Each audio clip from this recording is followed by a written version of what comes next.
ಪುತ್ತೂರು ಶ್ರೀ ಮಹಾಲಿಂಗೇಶ್ವರ ದೇವರ ಸಾನ್ನಿಧ್ಯಕ್ಕೆ ಶಿರಸ ನಮಸ್ಕರಿಸಿ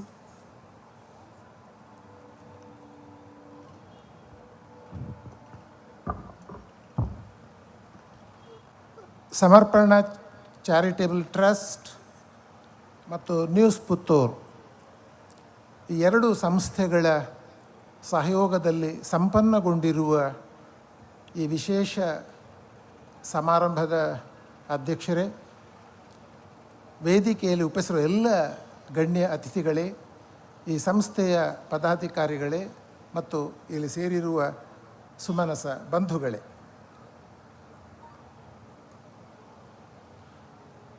ಪುತ್ತೂರು ಹಬ್ಬದಲ್ಲಿ ಮಿಂದೇಳ್ತಾ ಇದೆ ಅಂತ ಒಂದು ಮಾತಿದೆ. ಹಬ್ಬದಲ್ಲಿ ಮಿಂದೇಳುವುದು ಅಂತ, ಸಂಭ್ರಮದಲ್ಲಿ ಮಿಂದೇಳ್ತಾ ಇದೆ.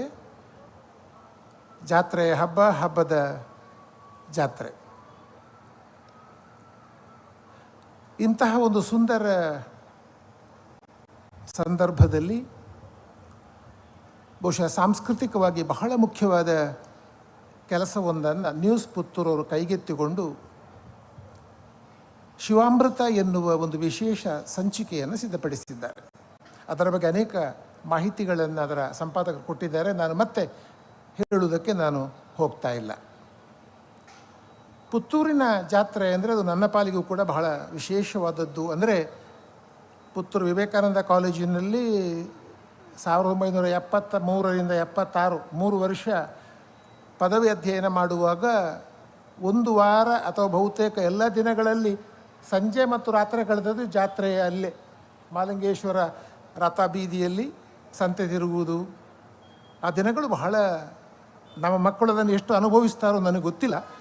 ಆದರೆ ಒಂದು ಕಾಲಕ್ಕೆ ಒಂದು ಜಾತ್ರೆ ಅಂತಂದರೆ ಊರ ಹಬ್ಬ, ಎಲ್ಲರೂ ಸಂತೋಷದಿಂದ ಪಾಲ್ಗೊಳ್ಳುವಂಥದ್ದು. ಮಕ್ಕಳಿಗಂತೂ ವಿಶೇಷವಾದ ಹಬ್ಬ ಅದು. ಕಾಲೇಜಿನ ದಿನಗಳಲ್ಲಿ ಪುತ್ತೂರಿಗೆ ಆಗ ನಾವು ನಡ್ಕೊಂಡೇ ಬರುವುದಿಲ್ಲ. ಅಲ್ಲಿಂದ ವಿವೇಕಾನಂದ ನಡ್ಕೊಂಡು ಬರೋದು, ನೆಹರೂನಾಗೊಂದು ರೂಮ್ ಇತ್ತು ನಮ್ಮದು, ಆ ರೂಮಿಂದ ನಡ್ಕೊಂಡು ಬರೋದು ಮತ್ತು ರಾತ್ರಿ ನಡ್ಕೊಂಡು ಹೋಗುವಂಥದ್ದು. ಅದೇನು ಚರಂಬುರಿ ಏನು, ಸೋಜಿ ಏನು, ತೊಟ್ಟಿಲೇನು, ಏನು ಸಂತೆ ತಿರುಗುವ ಒಂದು ಸಂಭ್ರಮ ಏನಿದೆ, ನನಗೆ ಕೆಲವೊಮ್ಮೆ ಆಶ್ಚರ್ಯ ಆಗುತ್ತೆ. ಈಗಿನ ಮಕ್ಕಳು ಆ ಥರದ ಸಂಭ್ರಮದಲ್ಲಿ ಎಷ್ಟು ಪಾಲ್ಗೊಳ್ತಾರೋ ಅಂತ ನನಗೆ ಸಂಶಯ ಇದೆ. ಇಲ್ಲ ಅಂತ ನಾನು ಹೇಳ್ತಾ ಇಲ್ಲ. ಖುಷಿಯವರೊಂದು ಮಾತು ಹೇಳ್ತಾ ಇದ್ದರು ಯಾವಾಗಲೂ, ಖುಷಿ ಹರಿದಾಸ್ ಭಟ್ರು, ನಮ್ಮ ಮಕ್ಕಳು ಅಂತಾರಾಷ್ಟ್ರೀಯವಾಗಿ ಬೆಳೀತಾರೆ, ಅಂತಾರಾಷ್ಟ್ರೀಯ ವ್ಯಕ್ತಿಗಳಾಗ್ತಾರೆ, ಆದರೆ ತಮ್ಮ ಸಾಂಸ್ಕೃತಿಕ ಬೇರುಗಳನ್ನು ಕಳ್ಕೊಳ್ತಾ ಇದ್ದಾರೆ ಅಂತ. ಅಂದರೆ ಮನುಷ್ಯ ಅಥವಾ ವ್ಯಕ್ತಿ ಆದವನು ಉಳಿಸಿಕೊಳ್ಳಬೇಕಾದದ್ದು ತನ್ನ ಸಾಂಸ್ಕೃತಿಕ ಬೇರುಗಳನ್ನು, ಕಲ್ಚರಲ್ ರೂಟ್ಸ್.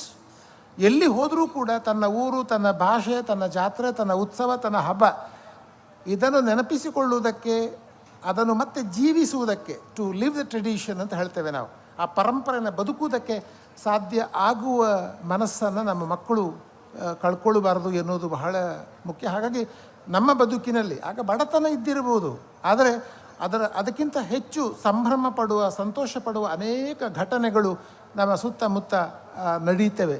ಹಾಮಾನಾಯ್ಕ ಹೇಳ್ತಾ ಇದ್ದರು, ಕನ್ನಡದ ಬಹಳ ದೊಡ್ಡ ವಿದ್ವಾಂಸರು, ಮೈಸೂರು ಯೂನಿವರ್ಸಿಟಿಯ ಪ್ರಾಧ್ಯಾಪಕರು, ನಮ್ಮಲ್ಲಿ ಬುದ್ಧಿವಂತರಿದ್ದಾರೆ, ಹೃದಯವಂತರಿಲ್ಲ ಅಂತ. ಬುದ್ಧಿವಂತರು ಬೇಕಾದಷ್ಟಿದ್ದಾರೆ, ಆದರೆ ಹೃದಯವಂತರಿಲ್ಲ ಅಂತ. ಹಾಗಾದರೆ ಮನುಷ್ಯರನ್ನು ನಮ್ಮ ಶಿಕ್ಷಣ ವ್ಯವಸ್ಥೆ ಬುದ್ಧಿವಂತರನ್ನಾಗಿ ಮಾಡ್ತದೆ. ಬಹುಶಃ ಕಳೆದ ಕೆಲವು ದಿನಗಳ ಪರೀಕ್ಷಾ ಫಲಿತಾಂಶಗಳನ್ನು ನೋಡಿದರೆ ಎಲ್ಲ ಶಾಲೆಗಳಿಗೂ 100 ಫಲಿತಾಂಶ, 100%, 96, 97, 98% ನನಗೆ ಅವರು ತೆಗೆದ ಮಾರ್ಕ್ನಲ್ಲಿ ಒಂದು 2-3 ಪಾಸ್ ಆಗ್ಬೋದಿತ್ತು ಅಂತ ಕಾಣುತ್ತೆ ನನಗೆ. ಅಷ್ಟು ಮಾರ್ಕು ತೆಗಿತಾರೆ ಅವರು. ನಾನು 3 ಸತಿ ಕೂತರು ಅಷ್ಟು ಮಾರ್ಕ್ ಬರಲಿಕ್ಕಿಲ್ಲ. ಅಂದರೆ ಬುದ್ಧಿವಂತರಿದ್ದಾರೆ, ಆದರೆ ಹೃದಯವಂತಿಕೆ ಎಲ್ಲಿದೆ ಅಂತ ಇದು ಪ್ರಶ್ನೆ. ಹೃದಯವಂತಿಕೆಯನ್ನು ಕಳ್ಕೊಳ್ತಾ ಇದ್ದಾರೋ ಅಂತ ಹಾಮಾನ ಹೇಳ್ತಾ ಇದ್ರು. ಬುದ್ಧಿವಂತರಿದ್ದಾರೆ, ಹೃದಯವಂತರಿಲ್ಲ ಅಂತ ಒಂದು ಮಾತನ್ನು ಹೇಳ್ತಾ ಇದ್ರು. ಇದನ್ನು ನೆನಪಿಸಿಕೊಳ್ಬೇಕು. ನಮ್ಮ ಮಕ್ಕಳನ್ನು ಬುದ್ಧಿವಂತರನ್ನಾಗಿ ಮಾಡುವ, ನಾನು ಅದರ ವಿರೋಧಿ ಏನೂ ಅಲ್ಲ. ಬುದ್ಧಿವಂತರನ್ನಾಗಿಸುವ ಜೊತೆಗೆ ನೀವು ಹೃದಯವಂತರನ್ನಾಗಿ ಮಾಡ್ತೀರೋ ಅಂತಂದರೆ ಅದಕ್ಕೆ ಬೇಕಾದ ಪರಿಕರಗಳು ಯಾವುದು, ಸಂಪನ್ಮೂಲಗಳು ಯಾವುದು ಅಂದರೆ ನಮ್ಮ ಊರಿನ ಅನೇಕ ಸಾಂಸ್ಕೃತಿಕ ಸಂಗತಿಗಳಲ್ಲಿ ಮಕ್ಕಳು ಪಾಲ್ಗೊಳ್ಳುವ ಹಾಗೆ ಮಾಡುವಂಥದ್ದು. ಜಾತ್ರೆಗೆ ಹೋಗಬೇಕು ಮಕ್ಕಳು, ಜಾತ್ರೆ ನೋಡಬೇಕು, ದೇವರ ಉತ್ಸವ ನೋಡಬೇಕು, ಎಲ್ಲ ಬಗೆಯ ಸಾಂಸ್ಕೃತಿಕ ಕಲಾಪಗಳಲ್ಲಿ ಭಾಗವಹಿಸಿದರೆ ಯಾಕಂದ್ರೆ ನಮ್ಮ ಪುಣ್ಯಕ್ಕೆ ಇವತ್ತಿಗೂ ಕೂಡ ಅನೇಕ ನಮ್ಮ ಆ ಥರದ ಸಾಂಸ್ಕೃತಿಕ ಪರಂಪರೆಗಳು ಜೀವಂತವಾಗಿವೆ, ಲಿವಿಂಗ್ ಇವತ್ತಿಗೂ ಜೀವಂತವಾಗಿದೆ. ವಿದೇಶದ ಅನೇಕ ದೇಶಗಳಲ್ಲಿ ಒಂದು ಕಾಲಕ್ಕೆ ಇತ್ತು, ನಾಶವಾಗಿ ಹೋಗಿದೆ, ಕಳ್ಕೊಂಡದ್ದುಂಟು. ಜರ್ಮನಿ ಅಂತ ಒಂದು ದೇಶದಲ್ಲಿ ಅವರು 300-400 ವರ್ಷಗಳ ಹಿಂದೆ ಒಂದು ಹಬ್ ಎನ್ನುವ ನಗರದಲ್ಲಿ ಒಂದು ಸಾಂಸ್ಕೃತಿಕ ನಗರವನ್ನು ಮರು ಸೃಷ್ಟಿ ಮಾಡ್ತಾ ಇದ್ದಾರೆ, ರಿಕ್ರಿಯೇಟ್ ಮಾಡ್ತಾ ಇದ್ದಾರೆ ಅವರು. ಯಾಕಂದರೆ ಕಳ್ಕೊಂಡದ್ದು ಅಂತ ಅದೊಂಥರ ಮಿಡೈವಲ್ ಮಾರ್ಕೆಟ್ ಎನ್ನುವ ಹಬ್ಬವನ್ನು ಪುನಃಸ್ಥಾಪನೆ ಮಾಡ್ತಾ ಇದ್ದಾರೆ. ಅವರ ಮಕ್ಕಳಿಗೆ ತೋರಿಸ್ಲಿಕ್ಕೆ ಬ್ರೆಡ್ ಹೇಗೆ ಮಾಡ್ತಾಯಿದ್ರು, ವೈನ್ ಹೇಗೆ ಮಾಡ್ತಾಯಿದ್ರು ಅಂತ ಆ ಕಾಲದಲ್ಲಿ ತೋರಿಸ್ಲಿಕ್ಕೆ. ಪುಣ್ಯಕ್ಕೆ ನಮ್ಮಲ್ಲಿ ಅದು ಇವತ್ತಿಗೂ ಜೀವಂತವಾಗಿದೆ, ನೆನಪಿಟ್ಟುಕೊಳ್ಬೇಕು ನಾವು, ಇವತ್ತಿಗೂ ಜೀವಂತವಾಗಿದೆ. ಬಹುಶಃ ಅಷ್ಟು ಭದ್ರವಾಗಿ ಅದರ ಬೇರೂರಿದೆ ಅಂತ ಭಾವಿಸಿಕೊಂಡಿದ್ದೇನೆ. ಹೆಚ್ಚು ದೀರ್ಘವಾಗಿ ಮಾತನಾಡಿ ಹೋಗ್ತಿದ್ದಲ್ಲ, ಒಂದು 3 ಸಂಗತಿಗಳನ್ನಷ್ಟೇ ಹೇಳ್ತಾನೆ. ಒಂದು ಈ ಸಂಚಿಕೆಯ ಬಗ್ಗೆ, ಎರಡನೇದ್ದು ಈ ಸಂಚಿಕೆಯ ವೈಶಿಷ್ಟ್ಯದ ಬಗ್ಗೆ, ಮೂರನೇದ್ದು ಈ ಥರದ ಒಂದು ಪುಸ್ತಕ ಅಥವಾ ಒಂದು ಧರ್ಮ ಕೇಂದ್ರಿತ ಚಿಂತನೆಗಳು ಯಾಕೆ ಮುಖ್ಯವಾಗ್ತವೆ ಎನ್ನುವ 3 ಸಂಗತಿಗಳನ್ನಷ್ಟೇ ಒಂದು 10-15 ನಿಮಿಷದ ಒಳಗಡೆ ನಾನು ಮುಗಿಸ್ತೇನೆ ನಾನು. ಈಗಾಗಲೇ ಹೇಳಿದರು ಅವರು, ಸುಮಾರು ಒಂದು 20-29 ಲೇಖನಗಳು ಇದರಲ್ಲಿ ಉಂಟು ಅಂತ. ಇದರ ಭೌತಿಕ ವಿವರ, ಈಗ ನೀವು ಅದರ ಚಿತ್ರ ನೀವು ನೋಡಿದ್ದೀರಿ, ಆ ಶಿವಾಮೃತದ ಅದರ ಕವರ್ ಪೇಜ್ ಫೋಟೋ ನೀವು ನೋಡಿದ್ದೀರಿ. 28-29 ಲೇಖನಗಳು, ಇದನ್ನು ಸಂಚಿಕೆ ಅಂತ ಅವರು ಕರೆದಿದ್ದಾರೆ. ಒಂದು ಬುಲೆಟಿನ್ ಎನ್ನುವ ಅರ್ಥದಲ್ಲಿ ಒಂದು ವಿಶೇಷ ಸಂಚಿಕೆ, ಅದು ದೀಪಾವಳಿ ಸಂಚಿಕೆಯೋ ಅಥವಾ ಯುಗಾದಿ ಸಂಚಿಕೆಯೋ ಎನ್ನುವ ಹಾಗೆ, ಶಾಲೆಯ ವಾರ್ಷಿಕ ಸಂಚಿಕೆಯೋ ಎನ್ನುವ ಅರ್ಥದಲ್ಲಿ ಈ ಸಂಚಿಕೆ ಕರೆದಿದ್ದರಾದರೂ ಕೂಡ ಇದು ಅದಕ್ಕಿಂತ ಎತ್ತರದಲ್ಲಿದೆ ಅಂತ. ಇದು ಬರೀ ಒಂದು ಮ್ಯಾಗಝಿನ್ ಅಲ್ಲ, ಇದು ದಯವಿಟ್ಟು ಸಂಚಿಕೆ ಅಂತ ಅವ್ರು ಕರೆದಿರ್ಬೋದು, ಆದರೆ ಇದೊಂದು ಒಳ್ಳೆಯ ಲೇಖನಗಳಿರುವ ಒಂದು ಸಂಪುಟ ಎನ್ನುವುದನ್ನು ನಾನು ಒಂದು 2-3 ಉದಾಹರಣೆಗಳ ಮೂಲಕ ಹೇಳ್ತೇನೆ. ಇದರಲ್ಲಿ ಯಾವ ಬಗೆಯ ಲೇಖನಗಳಿವೆ ಅಂತಂದರೆ, ಶಿವನ ತಾತ್ವಿಕ ಚಿಂತನೆ ಮಾಡುವ ಕೆಲವು ಲೇಖನಗಳಿವೆ. ಉದಾಹರಣೆಗೆ ಡಾಕ್ಟರ್ ಧರ್ಮಪಾಲನಾಥ್ ಸ್ವಾಮೀಜಿಯವರು ಬರೆದಿರುವಂಥ ಶಿವನ ತಾತ್ವಿಕ ಚಿಂತನೆ, ಶಿವ ಅವನ ಬೇರೆ ಬೇರೆ ಆಕಾರಗಳಲ್ಲಿ ಶಿವನನ್ನು ಹೇಗೆ ಪರಿಕಲ್ಪಿಸಿಕೊಳ್ಳಲಾಗಿದೆ ಎನ್ನುವ ರೀತಿಯ ಒಂದು ಲೇಖನ ಇದೆ. ಪುತ್ತೂರು ಮಹಾಲಿಂಗೇಶ್ವರ ದೇವರ ಇದರ ಸಮಗ್ರ ಇತಿಹಾಸ ಅಂತ ಒಂದು NK ಜಗನ್ನಿವಾಸ ರಾವ್ ಅವರ ಲೇಖನ ಇದೆ. ಬಹಳ ಕುತೂಹಲದ ಒಂದು ಲೇಖನ ಇದೆ. ಶಿವನ ಗರ್ಭಕಲಶ ಮತ್ತು ಅತಿಕಾರ ಅಂತ ಹೇಳ್ತೇವೆ ನಾವು. ಶಿವನ ಕಲಶ ಮತ್ತು ಅತಿಕರೆಯದ ಬೀಜ ಅಂತ ಡಾಕ್ಟರ್ ನರೇಂದ್ರ ದೇರ್ಲಾ ಬರೆದ ಒಂದು ಲೇಖನ ಇದೆ. ಧರ್ಮದ ಇತಿಹಾಸದಲ್ಲಿ ಕಾನೂನು ಅಂತ ಭಾಸ್ಕರ ಕೋಡಿಂಬಳ ಅವರ ಲೇಖನ ಇದೆ. ರಾಜೇಂದ್ರ ಪ್ರಸಾದ್ ಶೆಟ್ಟಿಯವರ ಶ್ರೀ ಮಹಾಲಿಂಗೇಶ್ವರ ದೇವಸ್ಥಾನ ಮತ್ತು ಕುರಿಯ ಏಳ್ನಾಡು ಗುತ್ತುಗಳ ಒಂದು ಸಂಬಂಧ, ಧರ್ಮ ಮತ್ತು ಕುಟುಂಬ ಜೀವನ ಅಂತ ಹರಿಣಾಕ್ಷಿ MD ಅವರ ಒಂದು ಲೇಖನ ಇದೆ. ಹೀಗೆ ನಾನೆಲ್ಲ ಹೇಳ್ತಾ ಹೋಗ್ತಾ ಇಲ್ಲ. ಆಸೆ, ಧಾರ್ಮಿಕ ಚೌಕಟ್ಟಿನಲ್ಲಿ ಒಂದು ಚಿಂತನೆ ಅಂತಿದೆ. ಆಮೇಲೆ ಸೀತಾರಾಮ ಕೇವಳ ಅವರ 2 ಲೇಖನಗಳಿವೆ. ಒಂದು ಫೆಸ್ಟಿವಲ್ಸ್ ಆಗ್ಮೆಂಟ್ ಆಫ್ ಜಾಯ್, ನಮ್ಮ ಸಂತೋಷ ಸಮೃದ್ಧಿಯನ್ನು ಈ ಉತ್ಸವಗಳು ಹೇಗೆ ಕಾಪಾಡ್ತವೆ ಅಥವಾ ಹೇಗೆ ಅವುಗಳನ್ನು ಬೆಳೆಸ್ತವೆ ಎನ್ನುವ ರೀತಿಯ ಲೇಖನ. ಮತ್ತೊಂದು ಕರ್ನಾಟಕದ ಹೆಮ್ಮೆ SRK ಲ್ಯಾಡರ್ಸ್ ಅಂತ, ಇದು ದೃಷ್ಟಿವಿಕಲ ಸಾಧಕರೊಬ್ಬರ ಯಶೋಗಾಥೆ ಅಂತ ಒಂದಿದೆ. ವಸಂತ ಮಂಗಲಾಯುಡು ಶ್ರೀ ಮಹಾಲಿಂಗೇಶ್ವರ ದೇವರ ಅವಭೃತ ಸ್ನಾನಘಟ್ಟ ಮತ್ತು ಸುತ್ತಲ ಪರಿಸರದ ವಿಶೇಷಗಳು ಅಂತ ಒಂದಿದೆ. ನಾಗೇಶ ಕಡೆಂಜಿಯವರು ಇವರು ಲೇಖನ ಬರೀತಾರೆ ಅಂತ ನನಗೆ ಗೊತ್ತೇ ಇಲ್ಲ. ಇದು ಮಾವನ ದಾರಿಯಲ್ಲಿ ಸಾಗುವ ಆಲೋಚನೆ ಅಂತ ಕಾಣ್ತದೆ. ಇದು ಒಂದು ಲೇಖನ ನೋಡು, ನನ್ನ ವಿಷಯವೇ ತಗೊಂಡಿದ್ದಾರೆ. ನನ್ನ ತಮ್ಮನ ಮಗ, ಅವರು ತಂಗಿಯ ಮಗ. ದೈವಾರಾಧನೆ, ಈಗ ನನಗೆ ಹೆದರಿಕೆ ಶುರುವಾಗಿದೆ. ಈಗ ನಾನು ನಿಂತಲಿಂದ ಮುಂದುವರಿಸ್ತಾರೋ ಅಥವಾ ನನ್ನನ್ನು ಬದಿಗೆ ಸರಿಸಿ ಹೋಗ್ತಾರೋ ಅಂತ ಗೊತ್ತಿಲ್ಲ. ದೈವಾರಾಧನೆ ಧಾರ್ಮಿಕ ಚಿಂತನೆ ಅಂತ ಒಂದು ಲೇಖನ ಅದರಲ್ಲಿದೆ. ಆಮೇಲೆ VB ಅರ್ತಿಕಜಿ ಅವರೊಂದು ಲೇಖನ ಇದೆ, ಸಾಹಿತ್ಯ ಮತ್ತು ಸಮಾಜ, ಯಕ್ಷಗಾನ ಮೂಲಕ ಧಾರ್ಮಿಕ ಮೌಲ್ಯಗಳ ಉಳಿವು ಮತ್ತು ಹರಿವು ಅಂತ ಹೇಳಿಕೊಂಡು ಗುಡ್ಡಪ್ಪಗೌಡ ಬಲ್ಯ ಮತ್ತು BV ಸೂರ್ಯನಾರಾಯಣ ಅವರ ಶಿಕ್ಷಣ ಮತ್ತು ಧರ್ಮಗಳ ಸಮನ್ವಯ. ಈ ಶೀರ್ಷಿಕೆಗಳನ್ನು ಕೇಳಿದರೆ ಇಲ್ಲಿ ವಿಶೇಷವಾಗಿ ಈ ಸಂಚಿಕೆ ಧರ್ಮ ಕೇಂದ್ರಿತ ಲೇಖನಗಳಿವೆ. ಮಹಾಲಿಂಗೇಶ್ವರ ಇರುವ ಆರಾಧನೆಗೊಳಗಾಗುವ ಪುತ್ತೂರಿನ ಆಸುಪಾಸಿನ ಸಾಂಸ್ಕೃತಿಕ ಸಂಗತಿಗಳ ವಿವರಗಳಿವೆ. ಮತ್ತು ಧರ್ಮದ ಒಂದು ಬರೀ ತಾತ್ವಿಕ ಚಿಂತನೆಯ ಮಾತ್ರ ಅಲ್ಲ, ಅದೊಂದು ಆನ್ವಯಿಕ ದೃಷ್ಟಿಕೋನದ ಲೇಖನಗಳಿವೆ. ಯಕ್ಷಗಾನ ಇರ್ಬೋದು, ದೈವಾರಾಧನೆ ಇರ್ಬೋದು, ಈ ನೆಲದ ಸತ್ಯದ ಆರಾಧನೆ ಅಂತ, ನೆಲದ ಸತ್ಯ, ಮಣ್ಣದ ಸತ್ಯ ಅಂತ ಹೇಳ್ತೇವೆ ನಾವು. ದೈವಗಳನ್ನು ನೆಲದ ಸತ್ಯ, ಅಥವಾ ಸತ್ಯದ ರೂಪ ಅಂತ ನಾವು ಹೇಳ್ತೇವೆ. ಆ ಬಗ್ಗೆ ಒಂದು ನನ್ನ ಲೇಖನವೂ ಕೂಡ ಇದೆ. ಒಟ್ಟಿನಲ್ಲಿ ಇದು ಧರ್ಮ ಕೇಂದ್ರಿತವಾದ, ನಾನು ಇದನ್ನು ಸೀತಾರಾಮ ಕೇಳೋರು ಹೇಳಿದೆ, ಇಲ್ಲೇ ಒಂದು ಮಾತನ್ನು ಹೇಳಿಬಿಡ್ತೇನೆ. ಇದನ್ನು ಸಂಚಿಕೆ ಅಂತ ನೀವು ಕರೆದಿದ್ದೀರಿ, ಜಾಹೀರಾತು ಹಾಕಿ 5,000 ಪ್ರಿಂಟ್ ಮಾಡಿ ಹಂಚಿ. ಆದರೆ ಒಂದು ವಿನಂತಿ ನನ್ನದು ಏನು ಅಂತಂದರೆ, ಇದಕ್ಕೇನು ನಾನು ಮಾಡಿದ್ದೇನೆ ಈ ಥರದ ಪ್ರಯೋಗವನ್ನು, ಈ ಜಾಹೀರಾತುಗಳನ್ನು ಇಟ್ಟುಕೊಂಡು ಕೂಡ, ಯಾಕಂದರೆ ಜಾಹೀರಾತುಗಳು ಸಂಗ್ರಹದ ಮೇಲೆ ಅದನ್ನು ಮಾಡಬೇಕದು ನಮ್ಮ ಧರ್ಮ, ಅದನ್ನು ಮಾಡಲಿಕ್ಕಾಗಲ್ಲ. ಆದರೆ ಒಂದು 500 ಪ್ರತಿಗಳನ್ನಾದರೂ ಕೂಡ, ಕನಿಷ್ಠ ಒಂದು 500 ಪ್ರತಿಗಳನ್ನಾದರೂ ಕೂಡ ಸಂಚಿಕೆಯನ್ನು ಹೆಸರನ್ನ ಬಿಟ್ಟು ಒಂದು ಪುಸ್ತಕ, ಒಂದು ಗ್ರಂಥ, ಒಂದು ಕೃತಿ ಅನ್ನೋ ರೂಪದಲ್ಲಿ ಪ್ರಕಟಿಸಿ. ಇದಕ್ಕೆ 2-3 ಕಾರಣಗಳಿವೆ. ಒಂದು, ನೀವು ಸಂಚಿಕೆ ಆದರೆ ಯಾವ ಕಾಲೇಜಿನ ಗ್ರಂಥಾಲಯಗಳು ಕೂಡ ಕೊಂಡುಕೊಳ್ಳುವುದಿಲ್ಲ, ಎಲ್ಲಿ ಮಾರಾಟಕ್ಕೆ ಇಡುವ ಹಾಗಿಲ್ಲ. ನೀವು ಹಂಚಬಹುದು, ಇದನ್ನು ಹಂಚುವುದು ನನ್ನ ಆಕ್ಷೇಪ ಇಲ್ಲ. ಆದರೆ ಇದನ್ನು ಪುಸ್ತಕ ರೂಪದಲ್ಲಿ ಜಾಹೀರಾತುಗಳನ್ನು ಬಿಟ್ಟು, ಯಾಕಂದರೆ ಜಾಹೀರಾತುಗಳಿಗೆ ಇನ್ನು 3-4 ಸಾವಿರ ಪ್ರತಿ ನೀವು ಮಾಡ್ತಾ ಇದ್ದೀರಿ ತಾನೆ. ಎಷ್ಟರ ಮಟ್ಟಿಗೆ ಅಂದರೆ ನೀವು ಒಂದು ವೇಳೆ ಪುಸ್ತಕ ರೂಪದಲ್ಲಿ ಇತ್ತಂದರೆ ನಾಳೆ ಬಲ್ಕ್ ಪರ್ಚೇಸಿಗೂ ಕೂಡ ಬರ್ತದೆ ಸರ್ಕಾರದಿಂದ. ಇದನ್ನು ಒಂದು ನಾಮಿನಲ್ ರೇಟನ್ನು ಇಟ್ಟುಕೊಂಡು ಬಿಟ್ಟು, ಅಂದರೆ ಕರ್ನಾಟಕದಾದ್ಯಂತ ಈ ಸಂಚಿಕೆ ಒಂದು ಪುಸ್ತಕವಾಗಿ ಹೋಗುತ್ತದೆ. ದಯವಿಟ್ಟು ಇದನ್ನು ಮಾಡ್ಬೋದು. ಏಕೆಂದರೆ ಇಲ್ಲೇ ನಾನು ಸೇರಿಸಬೇಕಾದ ಮಾತು, ಇಲ್ಲಿರುವ ಲೇಖನಗಳು ಪುತ್ತೂರಿನ ಒಂದು ಸಾಂಸ್ಕೃತಿಕ ಚರಿತ್ರೆಯನ್ನು ಕಟ್ಟಿಕೊಡ್ತಾ ಇದ್ದೇವೆ. ಇದು ನಾವು ಸ್ಥಳೀಯ ಸಾಂಸ್ಕೃತಿಕ ಚರಿತ್ರೆ ಅಂತ ಹೇಳ್ತೇವೆ, ಪ್ರಾದೇಶಿಕ ಸಾಂಸ್ಕೃತಿಕ ಚರಿತ್ರೆ, regional history, local history, village history, people's history, ಬೇರೆ ಬೇರೆ ರೀತಿಯ ಅಧ್ಯಯನಗಳಾಗ್ತಾ ಇದ್ದಾವೆ. ಈಗ ನಮಗೆ ಸಾಧಾರಣ ಕಾಲೇಜುಗಳಲ್ಲಿ ನಾವು ಕಲಿಯುವುದು ರಾಜರ ಇತಿಹಾಸ ಮಾತ್ರ. ಉಳ್ಳವರ ಆಡಳಿತ ನಡೆಸಿದವರ ಆಡಳಿತಕ್ಕೆ ಒಳಪಟ್ಟ ಜನರ ಇತಿಹಾಸ ಉಂಟಲ್ಲ, ಅದು ಇತ್ತೀಚೆಗಿನ ಟ್ರೆಂಡ್. ಅದು ಪೀಪಲ್ಸ್ ಹಿಸ್ಟ್ರಿ, ಓರಲ್ ಹಿಸ್ಟ್ರಿ ಅಂತ ಕರಿತೇವೆ ನಾವು, ಮೌಖಿಕ ಇತಿಹಾಸ. ನನಗೆ ಗೊತ್ತಿರುವ ಹಾಗೆ ಇಲ್ಲಿರುವ ಸುಮಾರು 20ಕ್ಕಿಂತ ಹೆಚ್ಚು ಲೇಖನಗಳು ಮೌಖಿಕ ಆಕಾರಗಳನ್ನು ಬಳಸಿಕೊಂಡು ರಚನೆಯಾದ ಲೇಖನಗಳು.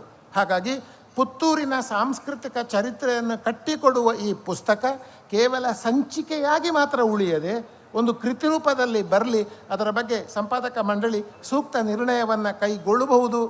ಒಂದು ವೇಳೆ ನೀವು ಚಪ್ಪಾಳೆ ತಟ್ಟಿದರೆ ಅವರು ಅದನ್ನು ಮಾಡಿ ಯಾರು ಅಂತ ಕಾಣ್ತೇವೆ. ಒಂದು ಪುಸ್ತಕ ರೂಪದಲ್ಲಿ ಬರಲಿ, ಸಭೆ ನಿಮಗೆ ಅನುಮತಿಯನ್ನು ಕೊಟ್ಟಿದೆ, ಅದು ಮಾಡಬಹುದು ಅಂತ. ಸಂಚಿಕೆ ನಾನು ಮಾಡಿದ್ದೇನೆ, ಅನೇಕ ಸಂಚಿಕೆಗಳಲ್ಲಿ ಹೇಳಿದ್ದೇನೆ, ಸಂಚಿಕೆ ಮಾಡುವ.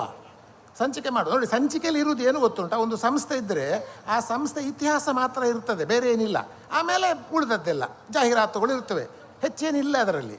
ಹಾಗೆ ನೋಡಿದರೆ ನೆನಪಿಟ್ಟುಕೊಳ್ಳಿ, ನಮ್ಮಲ್ಲಿ ಸಂಚಿಕೆಯಲ್ಲಿ ಪ್ರಕಟವಾದ ಕೆಲವು ಲೇಖಕರ ಲೇಖನಗಳನ್ನು ಅವರು ಪ್ರತ್ಯೇಕವಾಗಿ ಪುಸ್ತಕ ರೂಪದಲ್ಲಿ ಪ್ರಕಟಿಸಿದ್ದಾರೆ. ಅದು ಸಂಚಿಕೆಯಿಂದ ಪುಸ್ತಕ ರೂಪದಲ್ಲಿ ಬಂದರೆ ಆ ಲೇಖನಗಳಿಗೆ ವಿಶೇಷವಾದ ಒಂದು ಬೆಲೆ ಬರ್ತದೆ. ಆ ದೃಷ್ಟಿಯಿಂದ ಈ ಪುಸ್ತಕಗಳು ಪುತ್ತೂರಿನ ಸಾಂಸ್ಕೃತಿಕ ಚರಿತ್ರೆಯ ದೃಷ್ಟಿಯಿಂದ, ಮುಂದಿನ ತಲೆಮಾರಿಗೆ ಪುತ್ತೂರಿನ ಒಂದು ಚರಿತ್ರೆ ದಾಟಿಸುವ ದೃಷ್ಟಿಯಿಂದ ಬೇಕಾದರೆ ಇನ್ನಷ್ಟು ಕೆಲವು ಲೇಖನಗಳನ್ನು ಆಲೋಚನೆ ಮಾಡಿ ಸೂಕ್ತವರಿಂದ ಬರೆಸಿ ಅದಕ್ಕೊಂದು ಸಮಗ್ರತೆ ಬರುವ ಹಾಗೆ ನೋಡಿಕೊಂಡು ಒಂದು ಪುಸ್ತಕವನ್ನು ತಂದರೆ ಶಿವಾಮೃತ ಇನ್ನಷ್ಟು ಸಮಗ್ರವಾಗಿ, ಸಮರ್ಪಕವಾಗಿ, ನೀವು ಭಾವಿಸುವ ಹಾಗೆ ಶಿವನಿಗೆ ಸಲ್ಲಿಸುವ ಬಹಳ ಸಮರ್ಪಕವಾದ ಒಂದು ಹರಿಕೆ. ಇದನ್ನು ಹರಿಕೆ ಅಂತ ಕರ್ಕೊಂಡಿದ್ದಾರೆ ಅವರು. ನಾವು ಶಿವನಿಗೆ ಸಲ್ಲಿಸುವ ಒಂದು ಹರಿಕೆಯ ರೂಪ ಇದು ಅಂತ. ಆ ಹರಿಕೆ ಇನ್ನಷ್ಟು ಯಶಸ್ವಿ ಆಗ್ತದೆ, ಅರ್ಥಪೂರ್ಣವಾಗ್ತದೆ ಅಂತ ನಾನು ಭಾವಿಸಿಕೊಂಡಿದ್ದೇನೆ. ಇನ್ನೊಂದು, ಇದು ಧರ್ಮ ಕೇಂದ್ರಿತ ಅಂತ ಹೇಳಿದೆ. ಒಂದು ಕಥೆ ನೆನಪಾಯ್ತು ನನಗೆ, ನೀವು ಪಾರಿವಾಳ ಬಿಡುವಾಗ. ಒಂದು ಪಾರಿವಾಳದ ಕಥೆ, ಮಕ್ಕಳಿದ್ದಾರೆ ಇಲ್ಲಿ, ಒಂದು ಪಾರಿವಾಳದ ಕಥೆ ಹೇಳಿಬಿಡ್ತೇನೆ ನಾನು. ಸಣ್ಣವರಿಗೆ ಕತೆ, ದೊಡ್ಡವರಿಗೆ ಆಲೋಚನೆ ಮಾಡುವ ವಿಷಯ ಉಂಟು. ಒಂದು ಊರಲ್ಲಿ ಪಾರಿವಾಳ, ಇದು ನರೇಂದ್ರ ದೇರ್ಲ ಅವರೊಂದು ಲೇಖನದಲ್ಲಿ ನಾನು ಓದಿದ ಕಥೆ. ಇದು ಒಂದು ಕಥೆ. ಒಂದು ಊರಲ್ಲಿ ಒಂದು ಪಾರಿವಾಳ, ಅಮ್ಮ ಮತ್ತು ಮಗು ಇತ್ತು. ಊರಲ್ಲಿ ಎಲ್ಲಿತ್ತು ಅಂತಂದು ದೇವಸ್ಥಾನದಲ್ಲಿತ್ತು. ದೇವಸ್ಥಾನದ ಮೇಲೆ, ಗೋಪುರದ ಮೇಲೆ ಗೂಡು ಕಟ್ಟಿಕೊಂಡು ಅಲ್ಲಿ ವಾಸ ಮಾಡಲಿಕ್ಕೆ ಆ ತಾಯಿ ಮತ್ತು ಮಗು ಪಾರಿವಾಳ ಇತ್ತು. ಅಲ್ಲಿ ಜಾತ್ರೆ ಬಂತಂತೆ.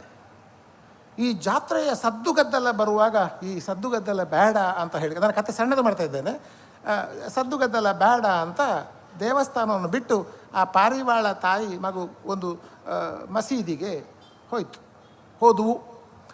ಅಲ್ಲಿ ವಾಸ ಮಾಡಲಿಕ್ಕೆ ಶುರು ಮಾಡುವಾಗ ಅಲ್ಲಿ ಹಬ್ಬ ಬಂತು ಅವರದ್ದು. ಯಾವ ಹಬ್ಬ ಅದು? ಉರೂಸ್ ಹಬ್ಬ. ಉರೂಸ್ ಹಬ್ಬ ಬರುವ ಸಂದರ್ಭದಲ್ಲಿ ಅಲ್ಲಿಯೂ ಈ ಗಲಾಟೆ, ಈ ಶಬ್ದ ಕೇಳಲಿಕ್ಕಾಗದೆ ಆ ಪಾರಿವಾಳ ಅಲ್ಲಿಂದ ಸೀದಾ ಚರ್ಚಿಗೆ ಹೋಯ್ತು. ಚರ್ಚಿಗೆ ಹೋಗಿ ಅಲ್ಲಿ ಗುಡುಗಾಟ. ಅಲ್ಲಿ ಕೆಲವು ಸಮಯ ಆಗುವ ಕ್ರಿಸ್ಮಸ್ ಹಬ್ಬ ಬಂತು. ಅಲ್ಲಿ ದೇವಸ್ಥಾನದಲ್ಲಿ ಸದ್ದುಗದ್ದಲ, ಪಳ್ಳಿಯಲ್ಲಿಯೂ ಸದ್ದುಗದ್ದಲ, ಚರ್ಚಿನಲ್ಲಿಯೂ ಸದ್ದುಗದ್ದಲ. ಏನು ಮಾಡುವುದು ಅಂತ ಹೇಳಿಕೊಂಡು ಮತ್ತೆ ಹಳೆಯ ಪಾದವೇ ಗತಿ ಅಂತ ಹೇಳಿಕೊಂಡು ಮತ್ತೆ ವಾಪಸ್ಸು ದೇವಸ್ಥಾನಕ್ಕೆ ಬಂತು ಪಾರಿವಾಳ. ಆಗ ಈ ಮಗು ಮರಿ ಉಂಟಲ್ಲ, ಅದು ತಾಯಿಯ ಒಂದು ಮಾತು ಕೇಳ್ತದೆ, ಅಮ್ಮ ದೇವಸ್ಥಾನಕ್ಕೆ ಬರ್ತಾರೆ ಜನ, ದೇವಸ್ಥಾನಕ್ಕೆ ಬರುವವರನ್ನು ಹಿಂದೂಗಳು ಅಂತ ಕರೀತಾರೆ. ಚರ್ಚಿಗೆ ಬರ್ತಾರೆ ಜನ, ಅವರನ್ನು ಕ್ರೈಸ್ತರು ಅಂತ ಕರೀತಾರೆ, ಕ್ರೈಸ್ತರು ಕ್ರಿಶ್ಚಿಯನ್ಸ್ ಅಂತ ಕರೀತಾರೆ. ಮಸೀದಿಗೆ ಬರ್ತಾರೆ ಜನ, ಅವರನ್ನು ಮುಸ್ಲಿಮರು ಅಂತ ಕರೀತಾರೆ. ನಾವು ಎಲ್ಲಿ ಹೋದರೂ ಕೂಡ ನಮ್ಮನ್ನು ಹಕ್ಕಿಗಳು ಅಂತಲೇ ಓಡಿಸ್ತಾರೆ. ನಾವು ದೇವಸ್ಥಾನಕ್ಕೆ ಹೋದರೂ ಹಕ್ಕಿಗಳೇ, ಚರ್ಚಿಗೆ ಹೋದರೂ ಹಕ್ಕಿಗಳೇ, ಪಳ್ಳಿಗೆ ಹೋದರೂ ಹಕ್ಕಿಗಳೇ. ಇದು ಯಾಕಮ್ಮ ಹೀಗೆ ಅಂತ ಆ ಮಗು ತನ್ನ ತಾಯಿಯಲ್ಲಿ ಒಂದು ಪ್ರಶ್ನೆಯನ್ನು ಕೇಳಿತಂತೆ. ಆಗ ತಾಯಿ, ಇದು ಬಹಳ ಬಹಳ ಬಹಳ ಬಹಳ ಸೂಕ್ಷ್ಮ ಉತ್ತರವನ್ನು ಬಯಸುವಂತಹ ಒಂದು ಪ್ರಶ್ನೆ ಇದು. ಮಗು ಕೇಳುವಂಥದ್ದು, ಮನುಷ್ಯರು ಯಾಕೆ ಹೀಗೆ ಆಗ್ತಾರೆ ಅಂತ. ನಮಗೆ ಗೊತ್ತಿದೆ, ನಮ್ಮ ಅನೇಕ ಧಾರ್ಮಿಕ ಪರಂಪರೆಗಳಿವೆ, ಇದೆಲ್ಲವೇ. ಈ ಹಕ್ಕಿ ತಾಯಿ ಏನು ಹೇಳ್ತದೆ ಅಂತಂದರೆ, ನೋಡು ಮರಿ, ಈ ಮನುಷ್ಯರು ನೆಲದ ಮೇಲೆ ಇದ್ದಾರೆ, ಅವರು ನೆಲದ ಮೇಲೆ ಇದ್ದಾರೆ, ನಾವು ಸ್ವಲ್ಪ ನೆಲ ಬಿಟ್ಟು ಎತ್ತರದಲ್ಲಿದ್ದೇವೆ. ನಾವು ಎತ್ತರದಲ್ಲಿರುವುದರಿಂದ ನಾವು ಎಲ್ಲಿ ಹೋದರೂ ಕೂಡ ಹಕ್ಕಿಗಳೇ. ಮನುಷ್ಯರು ಕೆಳಗೆ ಇದ್ದಾರಲ್ವ, ಹಾಗಾಗಿ ಅವರು ಇಲ್ಲಿ ಹೋದರೆ ಹೀಗಾಗ್ತಾರೆ, ಅಲ್ಲಿ ಹೋದರೆ ಹಾಗಾಗ್ತಾರೆ, ಅಲ್ಲಿ ಹೋದರೆ ಹೀಗಾಗ್ತಾರೆ ಅಂತ ಆ ಮಗುವಿಗೆ ಅಥವಾ ಮರಿಗೆ ತಾಯಿ ಹೇಳಿತಂತೆ. ಅಂದರೆ ನಾವು ಲೌಕಿಕ ಸಂಬಂಧಗಳನ್ನು ಬಿಡಬೇಕು ಅಂತಿಲ್ಲ. ಒಂದು ಧರ್ಮ ನಮಗೆ ಏನನ್ನು ಕಲಿಸಬೇಕು ಅಂತಂದರೆ, ಧರ್ಮದ ಸಂಬಂಧವನ್ನು ಇರಿಸಿಕೊಂಡೇ, ಲೌಕಿಕ ಸಂಗತಿಗಳನ್ನು ಇರಿಸಿಕೊಂಡೇ, ಈ ನೆಲದ ಸಂಬಂಧವನ್ನು ಉಳಿಸಿಕೊಂಡೇ ನಾವು ಸ್ವಲ್ಪ ಎತ್ತರದಲ್ಲಿ ನಿಂತು ಆಲೋಚನೆ ಮಾಡುವ ಅಗತ್ಯ ಇದೆ ಅಂತ. ಇದು ಬಹಳ ಮುಖ್ಯ. ಅಂದರೆ ನೆಲ ಬಿಟ್ಟು ಮೇಲೆ ಹೋಗಬೇಕು ಅಂತಲ್ಲ, ನೆಲದ ಸಂಪರ್ಕವನ್ನು ಇಟ್ಟುಕೊಂಡು ಕೂಡ ಸ್ವಲ್ಪ ಹಕ್ಕಿಯ ಹಾಗೆ ಎತ್ತರದಲ್ಲಿ ನಿಂತು ನೋಡಲಿಕ್ಕೆ ಸಾಧ್ಯ ಆದರೆ ನಮಗೆ ಅನೇಕ ಸತ್ಯಗಳು ಹೊಳೀತವೆ ಅಂತ. ಅನೇಕ ಸತ್ಯಗಳು, ಶಾಶ್ವತ ಸತ್ಯಗಳು ಬದುಕಿನದ್ದು ಹೊಳೀತದೆ. ಅಂದರೆ ಇಲ್ಲೇ ನಾವು ಮುಳುಗಿದರೆ, ನೆಲದಲ್ಲೇ ಮುಳುಗಿದರೆ ಬದುಕಿನ ಸತ್ಯಗಳು ಗೊತ್ತಾಗುವುದಿಲ್ಲ ಅಂತ. ಹಾಗಾಗಿ ನಮಗೆ ಧರ್ಮ ಏನಿದೆ, ಅದು ಯಾವುದೇ ಧರ್ಮ ಆಗಲಿ, ಯಾವುದೇ ಧರ್ಮ ನಮಗೆ ಕಲಿಸುವುದೇನು ಗೊತ್ತುಂಟ, ಒಂದೇ ಮಾತಲ್ಲಿ ಹೇಳುವುದಾದರೆ ಅದು ಸತ್ಯದ ಅನ್ವೇಷಣೆಯನ್ನು. ಅನೇಕ ಸತ್ಯಗಳಿವೆ, ಸತ್ಯಗಳನ್ನು ಅನ್ವೇಷಣೆ ಮಾಡಿ ನಮಗೆ ತಿಳಿಸಿಕೊಡುವುದೇ ಅದು ಧರ್ಮದ. ಆ ಪ್ರಯತ್ನವನ್ನೇ ನಮ್ಮ ಸಂತರೆಲ್ಲ ಮಾಡಿದ್ದು. ಬದುಕಿನ ಸತ್ಯ ಏನು, ಈ ಜಗತ್ತಿನ ಸತ್ಯ ಏನು, ಕಲೆಯ ಸತ್ಯ ಏನು, ಎಲ್ಲ ಸತ್ಯಗಳೇನು ಅಂತ ಅದನ್ನು ಹುಡುಕುವ, ಅದು ಬಹಳ ಧಾರ್ಮಿಕವಾದದ್ದು, ಅಲೌಕಿಕವಾದದ್ದು, ಚಿಂತನಶೀಲವಾದದ್ದು. ಆ ದೃಷ್ಟಿಯಿಂದ ಈ ಸಮಾರಂಭವನ್ನು ಒಂದು ಪಾರಿವಾಳವನ್ನು ಹಾರಿಸಿ ಉದ್ಘಾಟಿಸಿದ್ದುಂಟಲ್ಲ, ಅದು ದೇವರ ಸಾನ್ನಿಧ್ಯದಲ್ಲಿ ನಾವು ಮನುಷ್ಯರಾಗಿರಬೇಕು. ಆದರೆ ಕೆಲವು ಸಂದರ್ಭಗಳಲ್ಲಿ ಎಲ್ಲ ಸಂಬಂಧಗಳನ್ನು ಬಿಟ್ಟು ನಮಗೆ ಯೋಚಿಸೋದಕ್ಕೆ ಸಾಧ್ಯ ಆಗಬೇಕು ಅಂತ. ಅದಕ್ಕಾಗಿ ನೋಡಿ, ದೇವರ ಸನ್ನಿಧಾನಕ್ಕೆ ಹೋದಾಗ ನಾವು ನಮ್ಮ ಒಳಗನ್ನು ನೋಡಿಕೊಳ್ಳುವುದು. ಹೌದಲ್ಲ? ನೋಡಿ, ಕಣ್ಣು ಮುಚ್ಚುವುದು ಯಾಕೆ? ದೇವರು ಎದುರಿದ್ದಾರಪ್ಪ, ದೇವರನ್ನು ನೋಡಬೇಕು ಬಿಟ್ಟು ಕಣ್ಣು ಮುಚ್ಚುವುದು ಯಾಕೆ? ಒಂದು, ನಾವು ನೋಡಬಾರ್ದು, ಅಥವಾ ನಮ್ಮನ್ನು ದೇವರು ನೋಡೋದು ಬೇಡ ಅಂತ. ದೇವರನ್ನು ನೋಡಲಿಕ್ಕೆ ಹೋಗೋದು ನಾವು. ದೇವರನ್ನು ನೋಡಲಿಕ್ಕೆ ಹೋಗಿ ದೇವರ ಮುಂದೆ ನಿಂತು ನಾವು ಮಾಡೋದು ಕಣ್ಣು ಮುಚ್ಚುವುದು. ಕಣ್ಣು ಮುಚ್ಚುವುದು ಏನು ಅಂತಂದರೆ ನಮ್ಮ ಒಳಗನ್ನು ನೋಡುವುದು ಅಂತ. ಕುವೆಂಪು ಅಂತರಂಗದ ದನಿ ಅಂತ ಪದ ಹೇಳಿದ್ದಾರೆ ನೋಡಿ. ಅಂತರಂಗದ ದನಿಗೆ ಕಿವಿ ಕೊಡಬೇಕು ಅಂತ. ದೇವರ ನಮ್ಮ ಒಳಗೆ ನೀವು ಏನೇ ಹೇಳಿ, ಏನೇ ತಪ್ಪು ಮಾಡಿ, ಏನೇ ಭ್ರಷ್ಟಾಚಾರ ಮಾಡಿ, ನಿಮಗೆ ಗೊತ್ತುಂಟಲ್ಲ, ಅಂತರಂಗಕ್ಕೆ ಗೊತ್ತುಂಟಲ್ವ. ನೀವು ಯಾರಲ್ಲ ಅಂತ ಹೇಳಿದರು ನಿಮಗೆ ಗೊತ್ತುಂಟಲ್ಲ, ಅನ್ಯಾಯ ಮಾಡಿ, ಮೋಸ ಮಾಡಿ. ಹಾಗಾಗಿ ನನ್ನ ಒಳಗನ್ನು ನಾನು ನೋಡಿಕೊಳ್ಬೇಕು ಅಂತ. ನನಗೆ ನಾನು ನಿಷ್ಠನಾಗಿದ್ದೇನೋ, ಯಾಕೆ ನನ್ನೊಳಗ ಪರಮಾತ್ಮ ಇದ್ದಾನೆ, ಪರಮಾತ್ಮನ ಅಂಶ ಇರುವುದರಿಂದ ನೀವು ಯಾರಿಗಾದರೂ ಮೋಸ ಮಾಡ್ಬೋದು ಮರ, ನಿಮ್ಮ ಅಂಥದನಿಗೆ ಮೋಸ ಮಾಡೋದು ಹೇಗೆ ನೀವು? ನಾನು ನಿಮಗೆ ಎಲ್ಲ ಸುಳ್ಳು ಹೇಳ್ಬೋದು, ನಾನು ನಿಮ್ಮೊಟ್ಟಿಗೆ ನಂಬಿಸುವ ಹಾಗೆ ಸುಳ್ಳು ಹೇಳ್ಬೋದು. ನಾವು ನೋಡ್ತಾ ಇದ್ದೇವಲ್ಲ, ಅದು ಬೇರೆ ವಿಷಯ. ಆದರೆ ನನಗೆ ನಾನು ಸುಳ್ಳು ಹೇಳಲಿಕ್ಕಾಗುವುದಿಲ್ಲ ಅಲ್ಲ. ಕೆಲವೊಮ್ಮೆ ಆತ್ಮಪ್ರಜ್ಞೆಯು ಸತ್ತಿದ್ದರೆ ಏನು ಮಾಡಲಿಕ್ಕೂ ಆಗೋದಿಲ್ಲ ನಿಮಗೆ. ಕೆಲವೊಮ್ಮೆ ಆತ್ಮಪ್ರಜ್ಞೆಯೂ ಕೂಡ ಸತ್ತೇ ಹೋಗಿರ್ತದೆ, ನಾವು ಏನು ಮಾಡಲಿಕ್ಕಾಗಲ್ಲ ಅಂಥವರನ್ನು. ಒಂದು ಆತ್ಮ ಅಂತ ಇದ್ದರೆ, ಪರಮಾತ್ಮನ ಅಂತ ನಾವು ಮಾತಾಡಿದರೆ ಆಗ ಒಳದನಿಗೆ ಕಿವಿಗೊಡಬೇಕು. ಹಾಗಾಗಿ ಈ ಧರ್ಮ ಕೇಂದ್ರಿತ ಶಿವಾಮೃತ ಸಂಚಿಕೆ ಏನಿದೆ ನಮ್ಮನ್ನು ನಮ್ಮ ಒಳಗೆ ನೋಡುವ ಹಾಗೆ ಮಾಡ್ತದೆ ಅಂತ. ಮಾಲಿಂಗೇಶ್ವರ ಸನ್ನಿಧಾನಕ್ಕೆ ಹೋದರೆ ನಮ್ಮ ಒಳಗನ್ನು ನಾವು ನೋಡುವುದು, ನಮ್ಮ ಒಳಗೆ ಒಂದು ದೇವರನ್ನು ಕಾಣುವ ಪ್ರಯತ್ನ. ಆ ದೃಷ್ಟಿಯಿಂದ ಶಿವಾಮೃತ ಎನ್ನುವ ಸಂಚಿಕೆ ಆ ದೃಷ್ಟಿಯಿಂದಲೂ ಬಹಳ ಮುಖ್ಯವಾದದ್ದು ಅಂತ ಮಾತು. ಇನ್ನೆರಡು ನಿಮಿಷ ನಾನು ಮಾತುಗಳನ್ನು ಮುಗಿಸ್ತೇನೆ. ಅವರಿಗೆ ನಾನು ಮಾತು ಕೊಟ್ಟಿದ್ದೇನೆ. ಇನ್ನೊಂದು ಸಣ್ಣ ಕಥೆ ಹೇಳಿಬಿಡ್ತೇನೆ, ನಾವು ಯಾವ ಸ್ಥಿತಿಯಲ್ಲಿದ್ದೇವೆ ಅಂತ. ಒಂದೂರಲ್ಲಿ ಒಬ್ಬ ರೈತ ಇದ್ದನಂತೆ. ಒಬ್ಬ ರೈತ ಇದ್ದ. ಅವ ಭೂಮಿಯನ್ನು ಅಗಿಯುವ ಕೆಲಸ ಮಾಡುವಾಗ, ಅಂದರೆ ಭೂಮಿಯ ಕೃಷಿಯ ಕೆಲಸ ಮಾಡುವಾಗ ಅವನಿಗೆ ದೊಡ್ಡ ಒಂದು ಮಣ್ಣಿನ ಹಂಡೆ ಸಿಕ್ಕಿತಂತೆ. ಮಂಡೆ ಹೇಳ್ತೇವೆ ನಾವು, ಅಥವಾ ಹಂಡೆ ಏನು ಹೇಳ್ತೀರಿ ನೀವು, ಮಣ್ಣಿ ದೊಡ್ಡ ಗುಡಾಣ ಸಿಕ್ಕಿತು. ಆ ಮಣ್ಣಿನ ಮಡಕೆಯ ಒಂದು ಶಕ್ತಿ ಏನು ಅಂತಂದರೆ, ರೈತನಿಗೆ ಸಿಕ್ಕಿದ ಮಣ್ಣಿನ ಮಡಕೆಯ ಒಂದು ಶಕ್ತಿ ಏನು ಗೊತ್ತಾ, ಅದರ ಒಳಗೆ ನೀವು ಒಂದು ಹಾಕಿದರೆ ಅದು ಎರಡಾಗಿ ಬರ್ತದೆ. ರೈತನಿಗೆ ಸಿಕ್ಕಿದ ಮಣ್ಣಿನ ಮಡಕೆಯ ಒಂದು ಶಕ್ತಿ, ನೀವು ಒಂದು ತೆಂಗಿನಕಾಯಿ ಹಾಕಿದರೆ ಎರಡು ಸಿಗ್ತದೆ. ನೀವು ಯಾವುದು ಒಂದು ಹಾಕಿ ಅದು ಎರಡಾಗ್ತದೆ. ಸುದ್ದಿ ಊರಿನ ಪಟೇಲರಿಗೆ ಹೋಗ್ತದೆ. ಎಂತೆಂಥ ಜನ ಎಲ್ಲ ಕಾಲಕ್ಕೂ ಇದ್ದರು. ಪಟೇಲರು ಏನು ಯೋಚನೆ ಮಾಡ್ತಾರೆ ಅಂತಂದರೆ, ಇಂಥ ವಿಶೇಷವಾದ ಆ ರೈತ ಏನು ಮಾಡ್ತಿದ್ದ ಗೊತ್ತಾ ನಿಮಗೆ, ಅಷ್ಟು ಶಕ್ತಿಯ ಪಾತ್ರೆಗೆ ಇದ್ದರೂ ಕೂಡ ಅವ ಯಾರಾದರೂ ಅತಿಥಿಗಳು ಬಂದಾಗ, ಮನೆಯಲ್ಲಿ ತತ್ವರಾದಾಗ, ಏನು ಮಾಡುವುದು ಅಂತ ಅನಿವಾರ್ಯ ಆದಾಗ ಅದಕ್ಕೆ ಒಂದು ಸೇರು ಅಕ್ಕಿ ಹಾಕಿ 1-2 ಸೇರು ಅಕ್ಕಿ ತೆಗಿತಾ ಇದ್ದನಂತೆ. ಬೇರೆ ಏನು ಮಾಡ್ತಿರ್ಲವ. ಗಮನಿಸಿ, ಅಂಥ ಶಕ್ತಿ ಇದ್ರೂ ಕೂಡ ರೈತ ಎಷ್ಟು ಜಾಗೃತೆ ನೋಡಿ ಅವನದ್ದು. ಅವನು ಅನಿವಾರ್ಯ ಆದರೆ ಮಾತ್ರ. ಪಟೇಲರು ಏನು ಮಾಡ್ತಾರೆ ಅಂತಂದರೆ, ಕತೆ ಇದು, ಪಟೇಲರೆಲ್ಲ ಬಿಡಿ, ಎಲ್ಲರೂ ಮನುಷ್ಯರೇ. ಇದು ರೈತನ ಬಿಡುಗಡೆಯನ್ನು ಕೊಡಬಹುದು ಅಂತ ಅಂದುಕೊಂಡಿದ್ದೇನೆ. ಬಹುಶಃ ಈ ಕತೆ ಹಿನ್ನೆಲೆಯಾದರೂ ಕೂಡ ಈ ಗ್ರಂಥದ ಮಹತ್ವವನ್ನು ನೀವು ಅರಿತುಕೊಳ್ಳಬಹುದು. ಇಂಥ ಒಂದು ಪುಸ್ತಕದ ಬಿಡುಗಡೆಯ ನನ್ನನ್ನು ಕರೆಸಿದರು. ಕೆಲವು ಮಾತುಗಳನ್ನು ನಿಮ್ಮ ಜೊತೆ ನಾನು ಹಂಚಿಕೊಂಡಿದ್ದೇನೆ. ಇದು ಪುಸ್ತಕ ರೂಪದಲ್ಲಿ ಬರಲಿ, ಎಲ್ಲರ ಕೈಗೂ ಸೇರಲಿ. ಬಹುಶಃ ಒಂದು 250 ಪುಟಗಳ ಒಂದು ಪುಸ್ತಕ. ನನಗೆ ಗೊತ್ತಿರುವ ಹಾಗೆ ನೀವು ಹೇಳಿದಾಗೆ ಪುತ್ತೂರಿನ ಇತಿಹಾಸಕ್ಕೆ ಸಂಬಂಧಪಟ್ಟ ಮೊದಲ ಪುಸ್ತಕ. ಇದನ್ನು ಇಲ್ಲಿ ಬಂದವರಿಗೆ ಉಡುಗೊರೆಯಾಗಿ ಕೊಡಬಹುದು. ನೀವು ಉಡುಗೊರೆಯಾಗಿ ಕೊಡಿ ಬಂದವರಿಗೆ. ಹಾರ ಹಾಕುವುದರ ಬದಲು ನೋಡಿ, ನಮ್ಮ ಊರಿನ ಚರಿತ್ರೆ ಇರುವ ಇತಿಹಾಸ ಒಂದು ಪುಸ್ತಕ ಅಂತ ಒಂದು ಉಡುಗೊರೆಯಾಗಿ ಎಲ್ಲ ಮನೆಯಲ್ಲಿ ಒಂದು 5-5 ಪುಸ್ತಕ ಇಟ್ಟುಕೊಂಡ್ರೆ ಬಂದವರಿಗೆ ನೋಡಿ, ನಮ್ಮ ಊರಿನ ಇದು ನಮಗೆ ಬಹಳ ಬಾರಿ ಏನು ಗೊತ್ತಿಲ್ಲ, ನಮ್ಮ ಊರಿನ ಬಗ್ಗೆ ಏನು ಗೊತ್ತಿಲ್ಲ ನಮಗೆ. ಸತ್ಯ ಹೇಳ್ತೇನೆ ನಾನು, ಏನು ಗೊತ್ತಿಲ್ಲ. ನೋಡ್ತಾರೆ ಹೀಗೆ ಕಣ್ಣು ಬಿಟ್ಟು, ಯಾವುದನ್ನು ಒಳಗೆ ತೆಕ್ಕೊಳ್ಳುವ ಸ್ಥಿತಿಯಲ್ಲಿ ನಾವು ಮಕ್ಕಳಿಲ್ವೇ ಇಲ್ಲ. ಅದರ ಹಾಗಾಗಿ ಮಕ್ಕಳನ್ನು ನಮ್ಮ ನೆಲದ ಕಡೆಗೆ ಸೆಳೆಯುವ ಹಾಗೆ ಮಾಡುವ ಜಾತ್ರೆ ಅಂಥದ್ದು. ಜಾತ್ರೆ ಯಾಕೆ ನಾವು ಮಾಡೋದು ಅಂತ ಹೇಳಿದರೆ, ನಾನು ಆಗ ಹೇಳಿದ ಚರಂಬುರಿ ತಿನ್ನುವುದಕ್ಕೆ ಅದರ ಭಾಗ ಅಷ್ಟೇ. ಜಾತ್ರೆ ನಮ್ಮ ನೆಲದ ದೈವಾರಾಧನೆ, ನಮ್ಮ ನೆಲದ ಸತ್ಯ ಅಂತ ನಾವು ಹೇಳ್ತಾ ಇದ್ದೇವೆ ನೋಡಿ. ಇದು ಶ್ರದ್ಧೆಯ ವಿಷಯ. ನಾನು ಯಾವತ್ತೂ ಶ್ರದ್ಧೆಯನ್ನು ಪ್ರಶ್ನಿಸುವುದಿಲ್ಲ. ಮನುಷ್ಯನಿಗೆ ಅವನ ಶ್ರದ್ಧೆ ಬಹಳ ಮುಖ್ಯ. ಅವನು ಯಾವ ವಿಷಯ ಶ್ರದ್ಧೆ, ಮಕ್ಕಳಿಗೆ ಅಪ್ಪನ ಮೇಲೆ ಶ್ರದ್ಧೆ ಇದೆ, who are we to question it. ಅವರ ಶ್ರದ್ಧೆ ಅದು. ನಮಗೆ ನಮ್ಮ ದೇವರ ಮೇಲೆ ಶ್ರದ್ಧೆ, ನಮ್ಮ ದೈವಗಳ ಮೇಲೆ ಶ್ರದ್ಧೆ, ನಮ್ಮ ಊರಿನ ಮೇಲೆ ಶ್ರದ್ಧೆ, ನಮ್ಮ ಮರದ ಮೇಲೆ ಒಂದು ಶ್ರದ್ಧೆ, ತಪ್ಪೇನು ಅದರಲ್ಲಿ ಏನಿಲ್ಲ. ಅದು ಬೇಗ ನಂಬಿಕೆ ಅಂತೇಳಿ, ಅದು ಖಂಡಿತ ಮೂಢನಂಬಿಕೆ ಅಲ್ಲ, ಅದು ಅಂಧಶ್ರದ್ಧೆ ಅಲ್ಲ ಅಂತ ಹೇಳ್ತಾ, ಬಹುಶಃ ನಮ್ಮ ಎಳೆಯ ಮನಸ್ಸುಗಳಲ್ಲಿ ಇಂಥ ಶ್ರದ್ಧೆಯನ್ನು, ಇಂಥ ಒಂದು ಶ್ರದ್ಧೆಯನ್ನು, ಬದುಕಿನ ಬಗ್ಗೆ ಒಂದು ಬದ್ಧತೆಯನ್ನು, ಪ್ರೀತಿಯನ್ನು ಹುಟ್ಟಿಸುವ ದೃಷ್ಟಿಯಿಂದ ಇಂಥ ಪುಸ್ತಕ ಹೆಚ್ಚು ಸಹಕಾರಿಯಾಗುತ್ತದೆ ಅಂತ ಹೇಳ್ತಾ, ಇದರ ಹಿಂದೆ ದುಡಿದ ಎಲ್ಲ ಜಾಹೀರಾತುದಾರರನ್ನು, ನೀವು ಮಾಡಿದ ಕೆಲಸ ಈಗ ಲಕ್ಷ ಕೊಟ್ಟಿದ್ದಾರೆ.